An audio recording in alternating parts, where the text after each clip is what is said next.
Nikola, kao sveti Grigorije Jermenski, koga danas spominjemo, i mnogi drugi. Gospod je dobar domaćin i svakome je dao neki dar. Nekome manje, nekome više. Kako je kome potrebno za spasenje. Ali šta se događa? Ljudi zaboravljaju da ono što imaju da im je od Boga, ono što je dobro. I vidimo da je u svetu sve manje i manje hrišćanstva, sve manje i manje je pravoslavlja, sve manje i manje onih koji dolaze u crkvu. Nažalost, to je istina, ali je tako.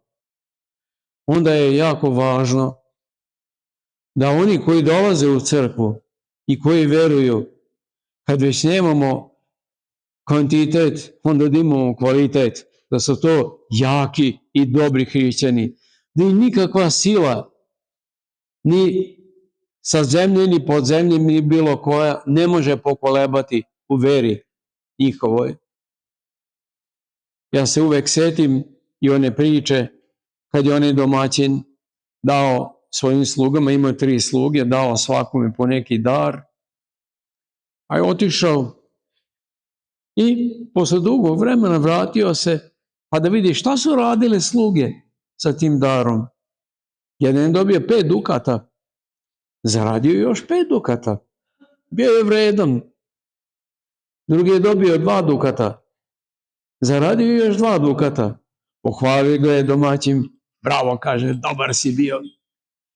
I dođe jedan što je dobio 1 dukat, a dukat nije mala stvar, zakopao je u zemlju i kaže, evo ti tvoje, znam kakav si, žanješ da nisi sejao, skupljaš da nisi sejao, evo ti tvoje. I Gospod kaže, uzmite od njega i dajte mu. Zašto ovo kažem? Zbog toga što danas ima raznih darova. Prvo, dar je mladost. Pogledajte šta danas mnogi mladi rade. Kako potroše, razbacuju se sa tim darom koji imaju mladost svoju. Neko će možda da se bavi sportom, neko će nešto drugo da lepo radi, plemenito, neko će da uči. Neko će da nauči neki zanat dobar, da pravi obuću, da šije. Neko će da bude lekar, neko će naučiti lepo da kuva. A neko ništa od toga neće, a ima dar i može. I sve je zakopao. Možda je neko dobio 10 darova, 10 dukata, svi 10 zakopao. Što mislite ovde u Kruševu? Da su ljudi tako radili, a danas ne bi bilo Kruševa. Ne bi imao čovjek šta da vidi. A u Kruševu ima šta da se vidi. To znači da su bili dobri hrišćani, kada su sve te darove koje su od Boga dobili umnožili. Da vas podsjetim samo na Nobelovu nagradu. Ima Nobelova nagrada, ne znam kako se kaže makedonski, a razumete to. Nobelovu nagradu se dodeljuje svake godine za, ne znam, nauku, za književnost i tako dalje. Otkuda pare za tu Nobelovu nagradu? Bio jedan čovek, zvao se Nobel, i izumeo je dinamit. Hteo je da ljudi prave puteve u planine, da prave tunele, da mogu da prave mostove. A šta su ljudi uradili sa darom Božjim? Eno, pogledajte u Gazi, u Libanu, u Ukrajini, u Rusiji, šta se radi sa dinamitom.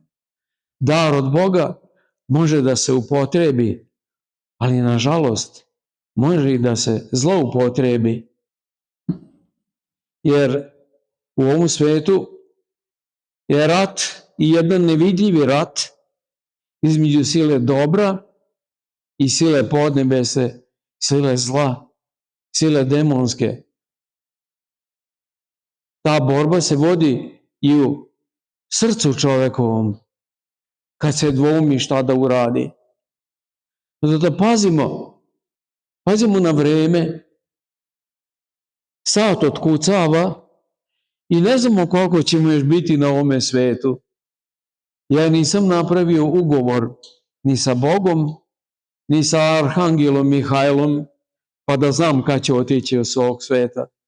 A moram da budem spreman, jer ne znam kad će domaćin da me pozove i da kaže: "Ej Lukijane, aj sada dosta si bio tu, sad ideš da daš račune za sve što si dobio. Kome je mnogo dano, od njega će se mnogo tražiti. Kome je malo dano, od njega će se malo tražiti." Zato neka Bog bude u pomoći svima nama, da kogod živimo i dokle god živimo na ovom svetu, budemo dobre sluge Božje i da kažemo: "Tako da prosveti se svetlost vaša pred ljudima, da vide dobra dela vaša i da zbog toga proslave Oca našeg koji je na nebesima." Amin.